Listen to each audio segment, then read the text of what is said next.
जी। जिस स्टेट में ये हुआ है, वेस्ट बंगाल की मुख्यमंत्री जी। एक महिला है।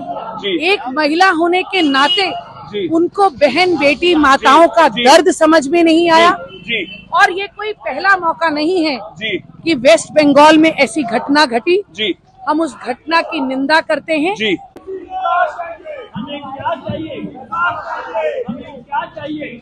बलात्कारियों को फांसी दो! बलात्कारियों को फांसी दो! चाहते हैं कि सरकार इसके अंदर दखल दे, मुख्यमंत्री जी अपना इस्तीफा दें और उन लोगों को फांसी हो। हम कोई अपील नहीं चाहते, कोई कोर्ट नहीं चाहते। हम चाहते हैं कि उनको जिन्होंने ये काम किया है उनको फांसी दी जाए। अच्छा, योग सागर मलिक और आप देख रहे हैं देशहित।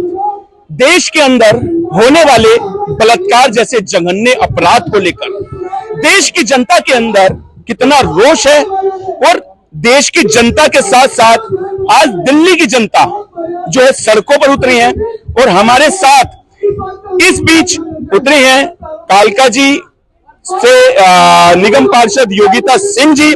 मैं आपको बताना चाहूंगा कि लगातार सनातन पर होने वाले अत्याचार, सनातनी बच्चियों के होने वाले बलात्कार आप दिन प्रतिदिन देख रहे हैं और सरकारें मूक दर्शक बनकर केवल एक और बलात्कार होने की प्रतीक्षा करती है। आज इसी को लेकर रोष प्रदर्शन यहाँ पे शांतिपूर्ण जो है कैंडल मार्च निकाला जा रहा है कालका जी विधानसभा क्षेत्र से, जो कि आप मेरे पीछे देख सकते हैं महिलाओं का हजूम यहाँ पर उमड़ पड़ा है और जिनकी केवल एक ही मांग है कि बलात्कार के दोषियों को फांसी दो।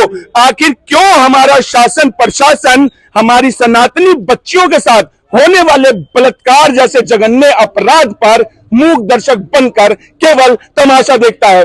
इसी को लेकर आज हमारे क्षेत्र की महिलाएं इस आवाज को उठा रही है और आप इनके जो बैनर में पढ़ सकते हैं, डॉक्टर बेटी and others stop rapes respect ladies. तो ये बहुत अच्छा एक मैसेज जो है समाज में देने का जो प्रयास किया गया, just hang, no appeal, no, अच्छा, humanity is the ashamed at the brutal rape and murder of. तो ये बहुत अच्छा संदेश देने का आज सभी को प्रयास किया गया है। आगे भी हमारे साथ जुड़े रहिए और क्या है इनका आगे की रणनीति जानेंगे। योगिता जी, आज आप इस शांतिपूर्ण प्रदर्शन को लेकर कालका जी की सड़कों पर उतरी हैं अपनी बाकी बहनों के साथ, क्या कुछ कहना है आपका? हमारा एक ही कहना है कि हम जो भी इसमें जिनके कारण से ये हुआ उन सभी को फांसी मिलनी चाहिए। जी। हम कब तक प्रशासन से रिक्वेस्ट करते रहेंगे? जी। जिस स्टेट में ये हुआ है, वेस्ट बंगाल की मुख्यमंत्री जी। एक महिला है। जी। एक महिला होने के नाते जी। उनको बहन बेटी माताओं का जी। दर्द समझ में नहीं आया। जी। और ये कोई पहला मौका नहीं है जी। कि वेस्ट बंगाल में ऐसी घटना घटी। जी। हम उस घटना की निंदा करते हैं। जी। आप सोच के देखिए कि डॉक्टर हमारी जिंदगी बचाते हैं, जी। वो जिंदगी बचाने की जगह जी। उसके साथ क्या हुआ, उस माँ बाप के बारे में सोच के देखिए। जी। उनकी बच्ची के साथ कैसा दुष्व्यवहार हुआ है। जी। आज हमने मौन व्रत जरूर रखा है, पर हमारा पूरे देश को और विश्व को ये संदेश है कि अब हम ये अत्याचार बिल्कुल नहीं सहेंगे। जी। हम उस बहन बेटी के साथ खड़े हैं जिसके साथ कोई भी अत्याचार करे। जी। अच्छा, आपको नहीं लगता है कि हमारा मौन रहना या हमारा मूक दर्शक बने रहना ही हमारी बहन बेटियों पर अत्याचार का सबसे बड़ा कारण है? सर,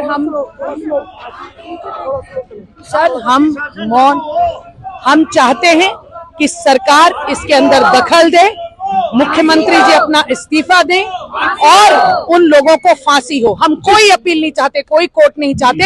हम चाहते हैं कि उनको जिन्होंने ये काम किया है उनको फांसी दी जाए। अच्छा योगिता जी, मैं आपसे एक सवाल और करना चाहूंगा। आप कर रहे हैं बंगाल की बात, और बंगाल ही नहीं पूरे देश के अंदर ऐसे जघन्य अपराध लगातार थमने का नाम नहीं ले रहे हैं, रुकने का नाम नहीं ले रहे हैं। और जहां तक आप एक बीजेपी से निगम पार्षद है, काउंसलर है, बीजेपी की सरकार जो है सत्ता में है, आखिर क्यों बीजेपी सरकार भी इस पे कोई कड़ा कानून नहीं बनाती है? सर, सरकार ने फास्ट कोड का इंतजाम किया है, हमारी सरकार ने उस पे कानून बनाए हैं और चाहे निर्भया का पहला कांड हो, कितनी निर्भया इस देश में ऐसे चलेंगी, हम इस बात का निरंतर विरोध करेंगे और प्रशासन को इसके आगे झुकना पड़ेगा। जी जी। अच्छा, आपको एक सवाल मेरा छोटा सा सवाल हो रहा है आपसे। आपको नहीं लगता है लगातार, ये थोड़ा सा सवाल मेरा अजीब हो सकता है आप लोगों के लिए, आपको नहीं लगता है लगातार सनातनी बच्चियों को जो है टारगेट बनाया जा रहा है, लगातार हिंदुओं को प्रताड़ित किया जा रहा है, चाहे वेस्ट बंगाल हो, चाहे जहां जहां सनातनी अल्पसंख्यक है, वहां जहां जहां सनातनी अल्पसंख्यक है, वहां सनातनी बच्चियों के साथ बलात्कार होते हैं, वहां हिंदुओं पर अत्याचार होते हैं, उनके घर, उनके मकान, उनकी प्रॉपर्टी लूट ली जाती है, उन्हें मार दिया जाता है। आपको नहीं लगता है? 16 मार्च के दिन नारी शक्ति मार्च हुआ, नारी शक्ति फोरम के तहत हम सभी देश और विश्व को बताना चाहते हैं कि हम सभी हिंदू सनातनी, हम में कोई भेदभाव नहीं, हम सब एक हैं। और आज भी हम किसी पार्टी के बैनर पर नहीं, आज हम सभी लोग एकजुटता से नारी अपनी शक्ति दिखाने के लिए ही बाहर आई। अच्छा, अभी हाल ही के दिनों में आप अगर बात करें जेएनयू, जहां पर लगातार वामपंथी गुंडे बोलते हैं, जेएनयू से हमेशा सनातन का विरोध किया जाता रहा है। बंगाल के ऊपर भी, चाहे ब्राह्मणों के ऊपर हो, चाहे कुछ और, वहां पे तरह तरह के स्लोगन लिख के जाते हैं कि जेएनयू जैसी जो है एक वामपंथी यूनिवर्सिटी को बंद नहीं कर देना चाहिए। सर, मुझे तो लगता है, मेरे को ऐसा लगता है कि हमें जो भी हिंदू सनातन को पर कोई अत्याचार करेगा, हम उसको बर्दाश्त नहीं करना चाहिए, हमको एकजुट होकर विरोध करना चाहिए। जी जी जी। आपने अभी एक बहुत अच्छी बात कही कि लगातार सनातन को ही टारगेट किया जाता है, और मुझे लगता है कि सनातन के बारे में आपको काफी ज्ञान है, तो आखिर क्यों सनातनी बच्चियों को ही, हिंदू बच्चियों को ही टारगेट किया जाता है? कहीं हमारे भीतर, हमारी जो परवरिश में कहीं एक धर्मनिरपेक्ष कहकर हमारे धार्मिक ग्रंथों को ही बंद कर दिया गया। हम ये भूल ही गए कि कर्म सबसे ऊपर है, और जब आप धर्म की रक्षा करते हो तो धर्म आपकी रक्षा करता है। हमारी परंपरा किसी का अधिकार लेने की नहीं है, लेकिन कोई हम पर हमला करे तो शांत बैठने की भी नहीं है। अच्छा, आपको नहीं लगता कि हिंदुओं को शुरू से सहिष्णुता का पाठ जो पढ़ाया गया है कि अगर हिंदू सहिष्णु ना होता तो ये सब नहीं होता, तो आपको लगता नहीं सहिष्णुता गलत है? सहिष्णुता किस संदर्भ में, ये समझना बहुत जरूरी है। हम सहिष्णु हैं, लेकिन अगर हमला हम पर होगा तो अब हम अपने इतिहास की गलतियों से सीखने की बात कर रहे हैं। हम तो सोए हुए हैं, उनको जगाने की बात कर रहे हैं। हम तो राणा के वंशज हैं, हम तो भला ही फेंकेंगे, ठीक नहीं, अधिकार चाहिए। मैं बिल्कुल आपकी बात से सहमत हूँ। हमारे सभी, चाहे हमारे महापुरुष हो या हमारे देवी देवता, सभी के हाथों में अगर हम देखेंगे तो तलवार, भाले और हथियार थे, लेकिन हम सहिष्णुता का पाठ पढ़कर आज उन सबको भूल चुके हैं, अपने पूर्वजों को भूल चुके हैं, अपने भगवानों को भूल चुके हैं।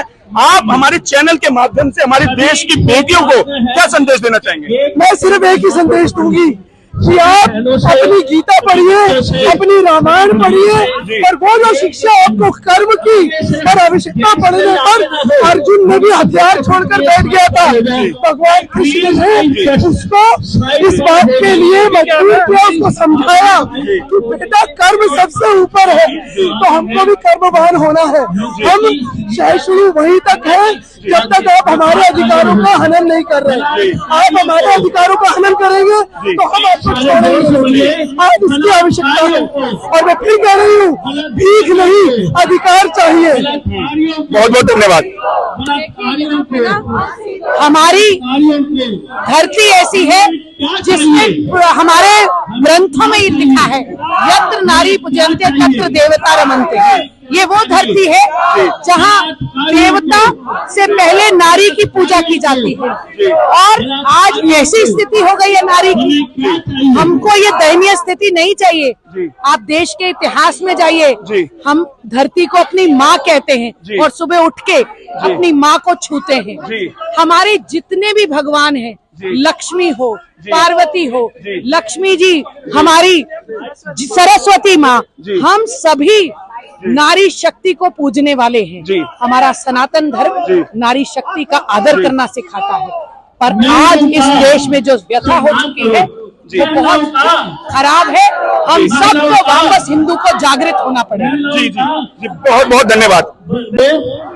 हमारे साथ कालका जी विधानसभा क्षेत्र की निगम पार्षद योगिता सिंह जी जुड़ी, कुछ महिलाएं जुड़ी। आप मेरे पीछे देख सकते हैं महिलाओं का हजूम।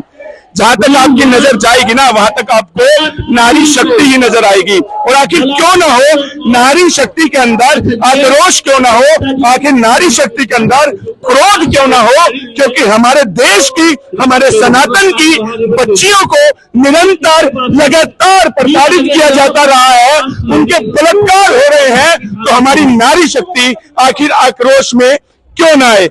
आपकी इस विषय में क्या राय है? हमारे कमेंट सेक्शन में जरूर बताएं और वीडियो को ज्यादा से ज्यादा शेयर करें, लाइक करें और हमारे चैनल को सब्सक्राइब करें।